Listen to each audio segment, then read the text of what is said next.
आज जागतिक पर्यावरण दिन आहे आणि या पर्यावरण दिनानिमित्तानं मनसेनं एक अनोखा उपक्रम हाती घेतलाय आणि या उपक्रमामध्ये स्वतः अमित ठाकरे सध्या उपस्थित आहेत। मुंबईमध्ये अनेक झाडे आहेत ज्यावर खिळे ठोकले जातात, सुशोभीकरणासाठी खिळे ठोकले जातात। हे खिळे काढण्याचं काम सध्या मनसेकडून केलं जात आहे। हा एक वेगळा उपक्रम मनसेच्या वतीनं राबवण्यात येतोय। महाराष्ट्र नवनिर्माण सेनेच्या वतीनं जागतिक पर्यावरण दिनानिमित्तानं आज खिळेमुक्त वृक्ष अभियान राबवलं जात आहे आणि या अभियानांतर्गत झाडांवर लावलेले खिळे, तारा आणि अन्य हानिकारक साहित्य हटवलं जाणार आहे। मनसेचे नेते अमित ठाकरे यांच्या नेतृत्वाखाली हा उपक्रम राबवला जातोय।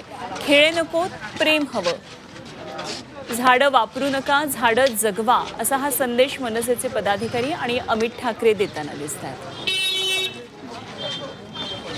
तर अमित ठाकरे यांच्याबरोबर यशवंत केलेदार आणि मनसेचे काही पदाधिकारी कार्यकर्ते उपस्थित आहेत। आज पर्यावरण दिन आहे। जागतिक पर्यावरण दिनानिमित्तानं मनसेनं हा एक अनोखा वेगळा उपक्रम हाती घेतलाय।